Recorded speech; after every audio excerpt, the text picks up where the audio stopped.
મિત્રો મજામાં?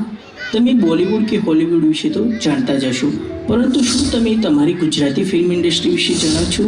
એટલે કે જેને બોલિવૂડ અથવા તો ડોલિવૂડ પણ કહેવાય છે. તો શું કહે છે ગુજરાતી? શરૂ કરીએ. ગુજરાતી ફિલ્મ ઇતિહાસમાં ઘણી બધી ફિલ્મો બની હતી, જેમાં 1913 થી 1931 વચ્ચેનો સમયગાળો સાયલેન્ટ ફિલ્મ ઇરા કહેવામાં આવતો હતો. આ સમયગાળા દરમિયાન ભક્ત વિદુર, ભગત સુરદાસ અને નરસિંહ મહેતા જેવી ફિલ્મો બની હતી. 1947 થી 1970 વચ્ચે નવી ફિલ્મો બનવાની શરૂઆત થઈ. આપણો દેશ આઝાદ થઈ ગયા બાદ સ્વતંત્ર ફિલ્મો બનવાની શરૂઆત થઈ ગઈ, જેમાં કન્યાદાન, મહેંદી રંગ લાગ્યો જેવી ફિલ્મો બની હતી. આ સમયગાળામાં કોમેડી માટે ફક્ત એક જ વ્યક્તિનું નામ દરેકના મોઢે હતું, અને એ રમેશ મહેતા હતા. ફિલ્મ હોય અને ફિલ્મમાં વિલન ન હોય તો ક્યાંથી ચાલે? માટે આ સમયગાળામાં સૌથી વધુ ચર્ચિત નામ વિલન માટે ફિરોઝ ઈરાની, જે તેમના દમદાર અવાજ અને અભિનયથી દરેકના મનમાં એક અલગ જ છબી બનાવી. 2001 થી ફિલ્મોનો નવો પ્રવાહ શરૂ થયો. આ સમયગાળા દરમિયાન ગામડાના લોકોને કેન્દ્રમાં રાખીને ફિલ્મો બનાવવાનું શરૂ થયું. સામાજિક પ્રસંગો રજૂ કરતું ફિલ્મ મૈયરમાં મળતું નથી લાગતું રજૂ થયું. ગામમાં પિયરિયું અને ગામમાં સાસરિયું, મુઠ્ઠી ઉછેરો માણસ જેવી ફિલ્મો બની.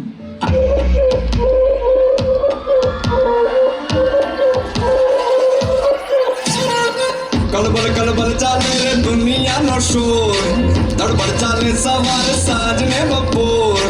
ક્યાંય નથી રે વાદળ, આગો હજુ છે શ્રાવણ, મોરલીઓ બોલે તો કા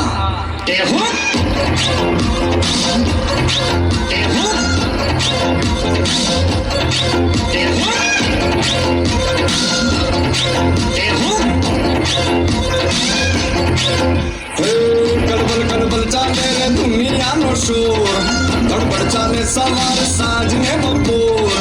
ક્યાંય નથી રે વાદળ, આગો હજુ છે શ્રાવણ, મોરલીઓ બોલે તો ક્યાં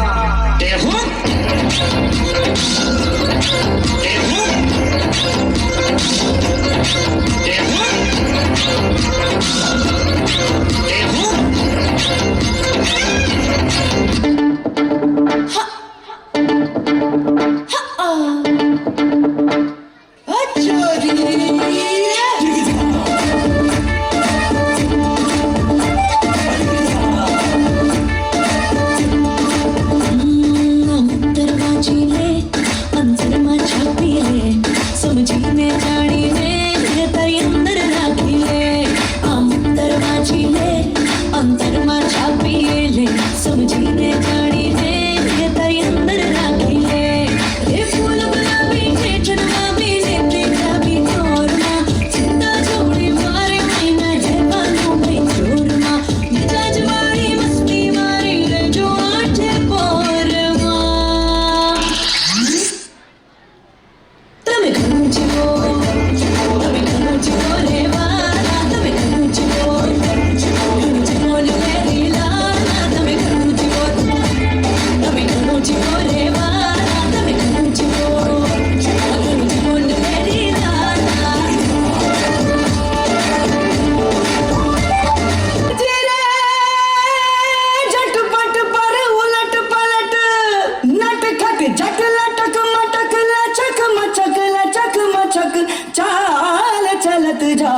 હવે સમય આવ્યો અર્બન ગુજરાતને રજૂ કરતી ફિલ્મોનો, જેમ કે કેવી રીતે જઈશ, બે યાર જેની અભિષેક જૈને ડિરેક્ટ કરી, ગુજ્જુભાઈ ધી ગ્રેટ અને છેલ્લો દિવસ. આ ફિલ્મોએ ગુજરાતી લોકોને સિનેમાઘર સુધી ખેંચી લાવવા માટે મજબૂર બનાવ્યા. રેવા ફિલ્મ કે જેની બેસ્ટ ફીચર ફિલ્મ ઇન ગુજરાતીનો એવોર્ડ જીત્યો. ત્યારબાદ ગરબાને સુંદર રીતે રજૂ કરતું ફિલ્મ હેલ્લારો રજૂ થયું. 2019માં ચાલ જીવી લઈએ ફિલ્મ રજૂ થયું, જેને કમાણીની બાબતમાં દરેક ફિલ્મનો રેકોર્ડ તોડી નાખ્યો. માટે ગુજરાતી ફિલ્મો જુઓ અને તેને સપોર્ટ કરો.